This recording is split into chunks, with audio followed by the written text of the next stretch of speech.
Bonjour et bienvenue sur la chaîne Lie to Me. Je vous propose aujourd'hui l'analyse non verbale mais aussi verbale de l'affaire Daval. Jonathan Daval fut condamné à 25 ans de réclusion criminelle pour l'assassinat de son épouse. Il commença par signaler la disparition d'Alexia Daval pour finir par avouer l'avoir assassinée en la frappant puis en l'étranglant pendant plusieurs minutes. Son corps fut retrouvé à moitié calciné dans une forêt voisine. Pensez à vous abonner à la chaîne pour me soutenir. L'analyse démarre tout de suite.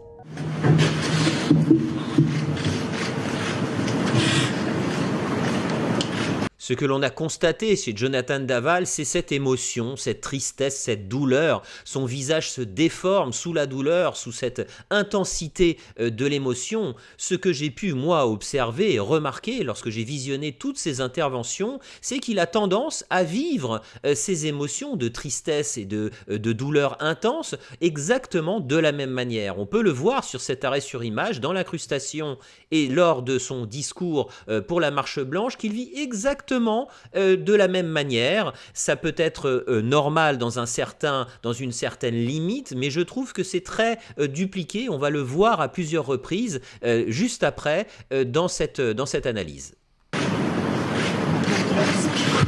Ici à nouveau, deux moments qui sont différents. Celui qui est dans l'incrustation est à la fin de son intervention. Ici sur la vidéo, on est au début. Le regard qui est porté sur la gauche, la bouche légèrement ouverte pour prendre une grande respiration. C'est, je trouve, extrêmement... c'est du mimétisme, c'est de la duplication, de l'imitation, j'irais même jusqu'à dire de l'imitation de l'émotion personnelle.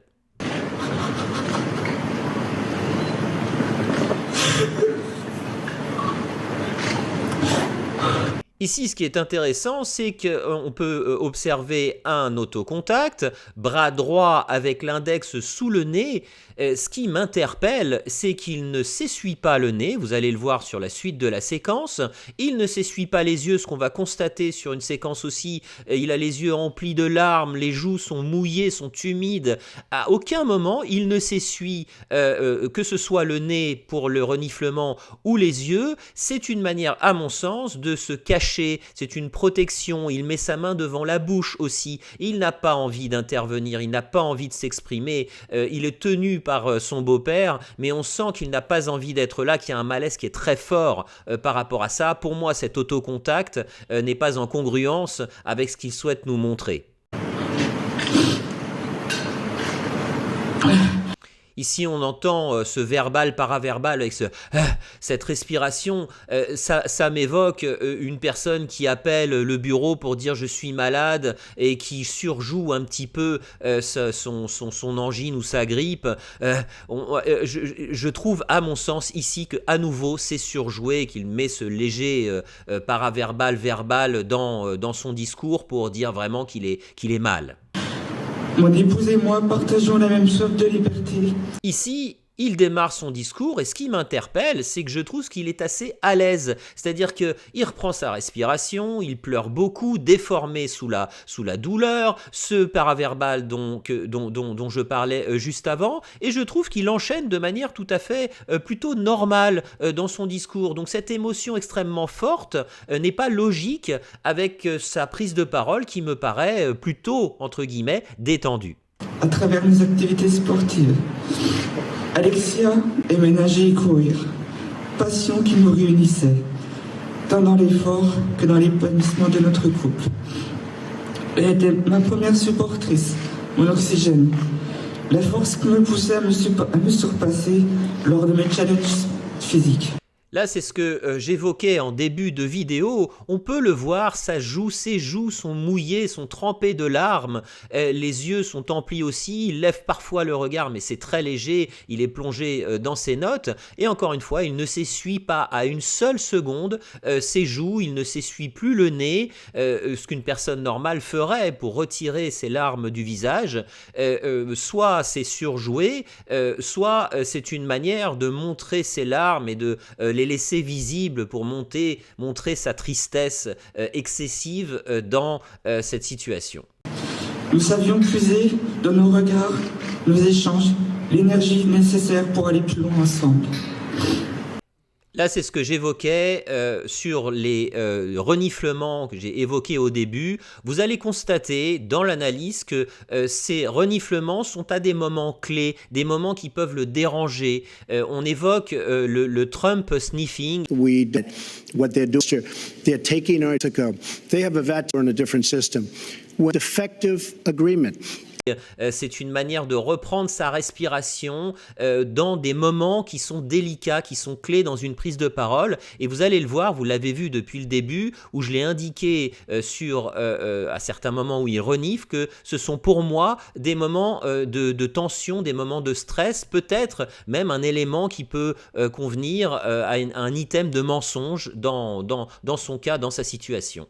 De tous ces moments autour du sport, aucun n'aura été plus intense, plus riche en émotions à mes yeux que nos runs du week-end. Pourquoi j'ai gardé cet arrêt? C'est dans le discours, là c'est du verbal, plus intense à mes yeux, plus chargé en émotions que nos runs du week-end. Je trouve à nouveau que le discours n'est pas en adéquation, en congruence avec la douleur, avec l'émotion qu'il est en train d'évoquer. Je trouve qu'il est limite en train de parler de manière normale, comme s'il prenait la parole pour un triathlon le week-end. Il n'y a pas d'émotion dans ce qu'il dit et je trouve le texte complètement hors cadre par rapport à la situation. Où seule les notions de partage et de plaisir nous importaient.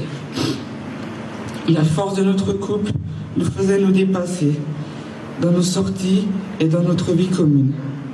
Cette plénitude. Là, il évoque cette plénitude lorsqu'on sait le fin mot de l'histoire, que c'est malheureusement lui qui a tué sa femme. Il évoque ce terme plénitude, c'est lui, je suppose, qui a écrit ce discours. Là, c'est à nouveau de la comédie, c'est à nouveau surjoué. Il évoque une plénitude alors que, on le sait, les rapports étaient compliqués, notamment sur le fait d'avoir un enfant. Il n'y avait plus de plénitude, en tout cas dans les derniers mois et peut-être même les dernières années, après une dizaine d'années de mariage. Donc le terme plénitude n'est absolument pas logique, n'a rien à voir avec malheureusement cette situation. Ça m'interpelle dans son discours, ça n'est pas, encore une fois, ça n'a rien à faire ici. Me manquera terriblement.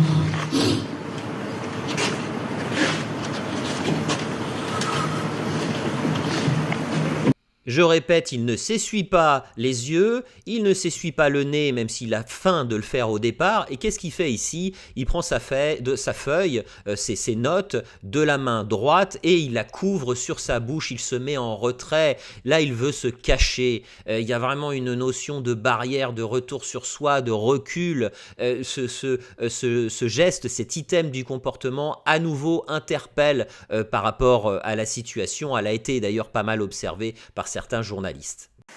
Je reprends comme au départ, là il est à la fin de l'intervention, en haut sur l'incrustation c'est une prise de parole de la maman d'Alexia, ici on voit à nouveau exactement du mimétisme, la même manière de vivre l'émotion qui à mon sens est surjouée. La marche s'est achevée par les mots de chacun de ses proches. Ici je trouve cet arrêt intéressant parce que sur ces deux séquences différentes, encore une fois, on observe ici qu'il porte un regard très furtif sur le côté gauche, ça m'a interpellé à l'analyse, c'est exactement, encore une fois, le même item du comportement sur le cadran du regard. Peut-être y avait-il une personne sur la gauche, mais ça m'interpelle quand même.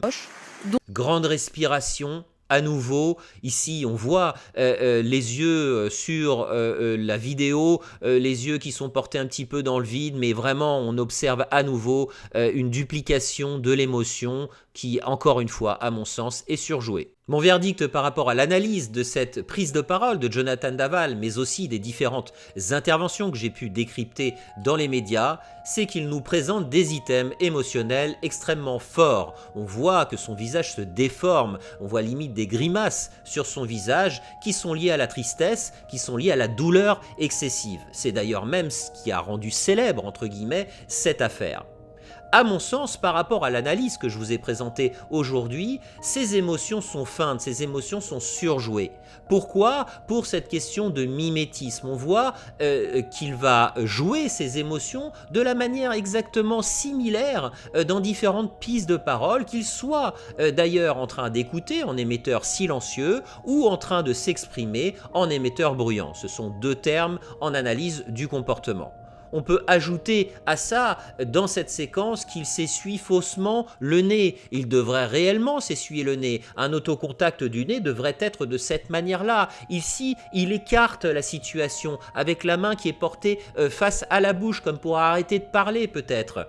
Nous avons aussi pu constater en fin de séquence qu'il va porter ses notes, sa feuille, en face du visage, comme pour se cacher, comme pour fuir, comme pour se remettre dans sa bulle, ce qui pourrait paraître logique d'une certaine manière, mais ce qui ici interpelle par rapport à cette situation.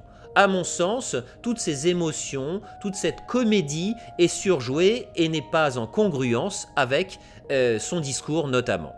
J'espère que cette analyse vous aura plu. Pensez à me mettre votre avis en commentaire, à vous abonner à la chaîne pour me soutenir, et je vous dis à très bientôt pour d'autres analyses.